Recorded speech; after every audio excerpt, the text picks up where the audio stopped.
Hello and welcome back to JVSCP. We're back again, and this time we're going to be talking about 3 SCPs that are things, items. But before I get into it, I just want to say that we've been getting some comments of people being like, you know, I wish Jeff would kind of elaborate a little more on the SCPs that you guys cover and not just read them straight up and then move on. So we've decided that we're going to try that a little bit. I do want to note though that for the majority of the ones that I read, I'm going in blind. Usually Veeti has prepared them in a document and I just go in blind and read them. So I won't have probably anything super insightful to say other than my like spontaneous thoughts on them. And also I won't have something to say on every single one that I read. But from here on out, I'm gonna try when I have something to say, we're gonna tack it on at the end. If you don't think that works, you know, we'll try it for a few videos, and if you think it works and we think it works, we'll continue with it. If you don't think it works, let us know. We're still figuring out exactly the format of this channel. But with that being said, sorry for the long rambly intro. Here are 3 SCPs that are things.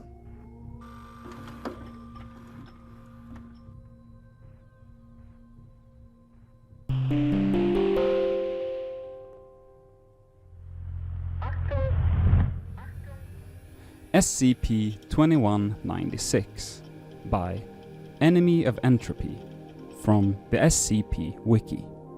Object Class: Safe. Special Containment Procedures. SCP-2196 is to be kept in Secure Storage Locker 37 at Site 66. In order to prevent accidental exposure to its properties, the object must be locked in an opaque, tamper-proof case, with the combination available only to Level 4 staff members.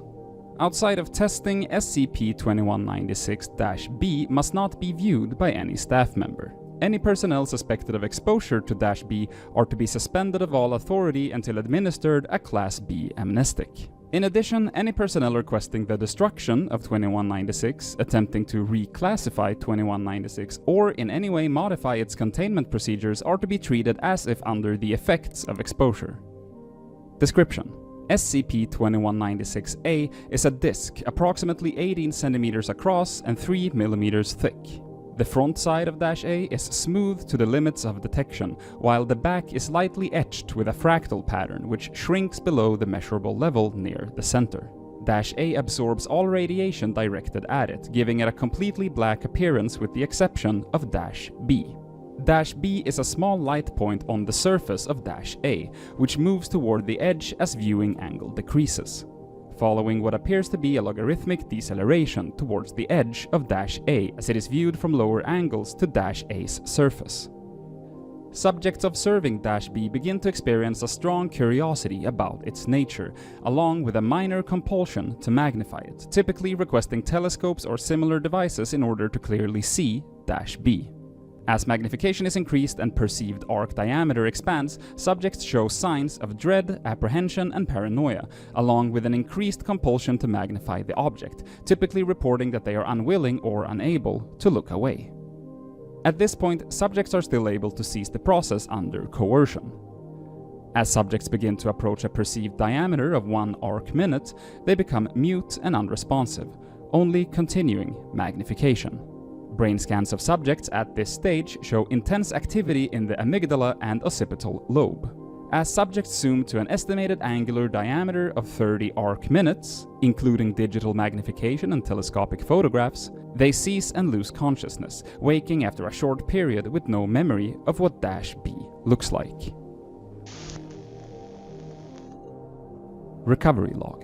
SCP-2196 was delivered anonymously to the home of researcher on the 24th of March, 19, accompanied by the following note.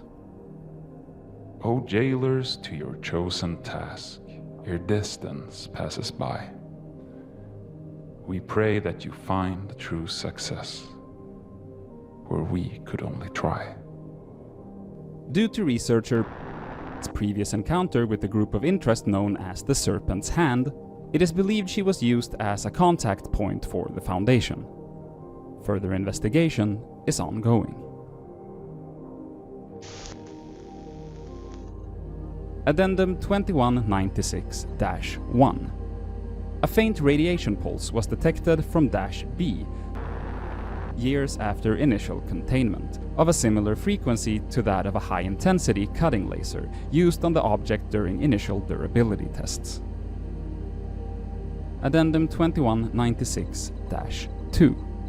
The weak coloration of -B, initially slightly red, has shifted toward blue during containment. I think this one's interesting because it is 2196, but it kind of feels like older than that. Kind of feels like one of the original 500 SCPs, where they had this sort of vagueness to them, where I feel like a lot of the time you could kind of sense that the person who wrote it saw a thing or a place in real life, and they were like, oh, what if this, was a supernatural thing, or what if this was this could be an SCP, and then they kind of make something up, and I love that vibe, but this one is very, very vague. I feel like to have anything more proper to say, I kind of want to read comments and other people's take on it, because it's hard to but I definitely don't dislike it in any way. It's good, and it leaves a lot to the imagination. Moving on. SCP-2220 by NotoriousMDG from the SCP Wiki. Object Class: Safe. Special Containment Procedures. SCP-2220-1 through -4 were disassembled and transported for reassembly to Site-76. -5 through 24 have been stored at Secure Armaments Wing, Site-76, with detonator assemblies removed pending further testing. Description: SCP-2220 is a group of naval warships belonging to United States Navy Task Force 38.3, arrayed in close formation that manifested along with approximately 2.1 cubic kilometers of seawater, 32 meters beneath, at 0023 hours, 9th of August 2014. These vessels have been further designated as follows. SCP-2221 Essex-class aircraft carrier USS Bonhomme Richard, CV-31. SCP-2222 Benham-class destroyer USS Stack, DD-406. SCP-2223 Benham-class destroyer USS Wilson, DD-408. SCP-2224 Atascosa-class oiler USS Atascosa, AO-66. Vessel forward of the smokestack is missing. Edge of missing sections curvature consistent with -5 aperture radius. 2220-1 through 4 were located intact but battle damaged amid the debris of See Courier Post Extract Mystery Sinkhole Swallows Local Mall. Excess seawater was tested for anomalous effects and drained via pipeline to the Delaware River. All working machinery, weapons, aircraft, crew effects, and remains were removed to Site-76 for further study. Class A amnestics were administered to all first responding personnel, and a cover story involving a previously undiscovered aquifer collapsing was disseminated to local news organizations. Foundation recovery teams dispatched to the site found that in the case of each vessel, all personnel found aboard were deceased at their battle stations. Ongoing autopsies of the crews have determined that the cause of death in each case, aside from those found with obvious combat-related injuries, was found to be an abrupt cessation of cardiac action potential resulting in sudden cardiac arrest. Autopsies on crew remains are scheduled to be completed on 15th of October 2015. Operational orders found aboard -1 indicate that the vessels were involved in combat operations supporting the Operation Olympic landings on the southern tip of Kyushu, specifically Ariake Bay. The last entry in the captain's logbook described catastrophic losses being taken by Allied ground units attempting to secure the Ariake beachhead. Special weapons delivered by -1's aircraft were authorized in an attempt to force a breakthrough. 19 aerial bombs superficially resembling the Little Boy nuclear device, designated -5 to -24, were located in -1's forward magazine. Inventory manifests indicate that -1 sailed from Pearl Harbor Naval Base on 26th of October 1945 with 25 devices. These records further indicate that 5 had been used operationally on 4th of November 1945 and 1 was undergoing emergency maintenance for what was noted as a detonator mechanism issue. The latter device is presently unaccounted for and believed to be responsible for the manifestation incident. These devices were removed from -1 and are currently stored at Site 76, Secure Armaments Wing. Test detonation of -5 on 2000 resulted in the creation of a spherical Einstein-Rosen aperture 1 kilometers in diameter, centered on -5's location and resulting in the instantaneous disappearance of the entire target area within the sphere. No concussive force was observed during the detonation. The location of the missing terrain remains unknown. Test observation indicate that the aperture created is non-traversable and apparently functions as a one-way trip to an unknown destination in spacetime. Further testing with 2 of the devices has been approved. SCP-2151 by djkaktus from the SCP Wiki. Object Class: Safe. Special Containment Procedures: SCP-2151-A and -B are to be kept in separate high-security containment lockers at Site 81. Testing of -A and -B is currently suspended. 2151-1A is to be maintained at Site 81 indefinitely, or until 2151-1A expires. Description: SCP-2151-A and 2151-B are nearly identical stainless steel rings. Aside from their effect on human wearers, they present no other anomalous properties. When 2 human beings wear -A and -B, any physical contact between them will activate -A and -B. Immediately upon contact, the 2 instances will increase dramatically in temperature and burn into the skin of the wearer.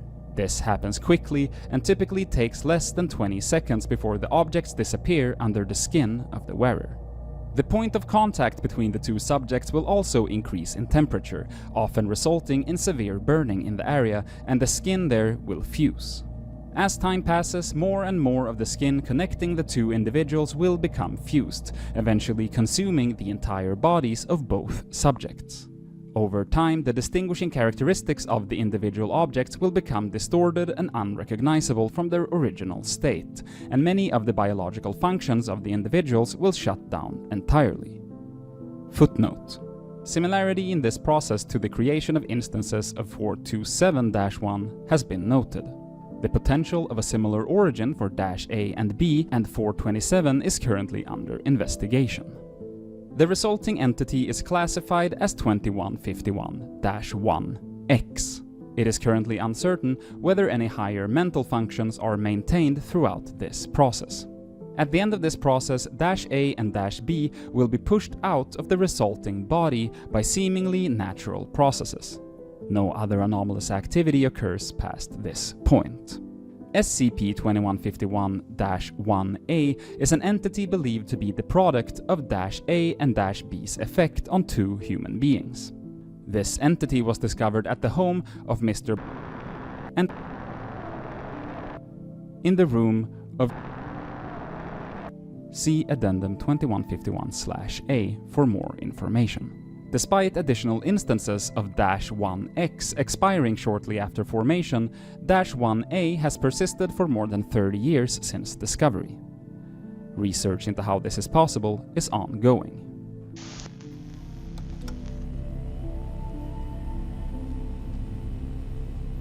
Addendum 2151-A Discovery: -A, -B, and -1A were initially discovered in the home of Mr. and in the second floor room of their youngest daughter, Monica.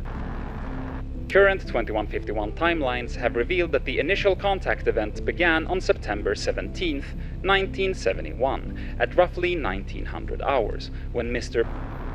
and were away from the home. Upon discovery of the -1A entity, Mr. alerted the local authorities, and Foundation agents intervened. Amnestics were applied to the family, and cover story P315B, Fatal Car Accident, was spread through the local community. It is currently believed that Monica was wearing -B at the time of contact, due to genetic material belonging to her that was recovered from the object. The other individual has not yet been identified, although genetic material collected from -1A has shown that the subject was likely approximately 50 years of age and shared at least % of their genetic material with Monica. Addendum 2151/B. Note transcript. The following note was discovered on the back of a photograph of Monica, located in a waste bin in her bedroom. The origin of the image and the author of the note are both undetermined. My sweet Monica, I know you could never see us like I see us, but I know we are meant to be together forever. I think you'll agree with me after tonight. You're so beautiful. I love you. I think this one's really interesting because it takes a very dark turn at the end. I bet Veeti did their due diligence like they always do and added this photo of her where it is noted underneath.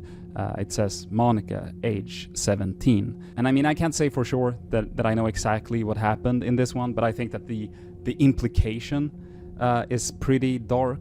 And to be honest, I really like when SCP writers kind of dares to go there, as long as they can do it, you know, tactfully and not in a way that feels like exploitative or weird, I guess. But I feel like if there's any writer that I would trust from the SCP Wiki, it's probably djkaktus, because as you might remember, this one was written by someone named djkaktus, and while I'm not an expert at the subject at all, I know that they have written like a lot of entries, and I think they all kind of tie together as well into the Cactus verse, most of which are pretty, you know, long entries that have been covered pretty extensively, I'd say. And maybe we'll get there on this channel one day, but for now I'd like to ask any of you SCP heads out there to recommend us djkaktus entries that are kind of overlooked, maybe that are shorter, maybe that don't tie into some longer narrative super clearly, you know? Essentially, I'm wondering if there are any good, like, one-offs like this one that, you know, for all I know, this might tie into something, but it also very much works on its own. I hope that made sense. Very rambly closing thoughts on this one. Let's just do a seamless transition into the outro of the video here. Thank you so much for watching. Our Patreons should be up on screen right now somewhere. Thank you very much to you guys. Like always, recommend us SCPs down in the comments. We read all of them and we put all the recommendations into a big Google document, and if we think that they fit the channel, we'll get to it eventually. Again, thank you for watching and see you in the next one.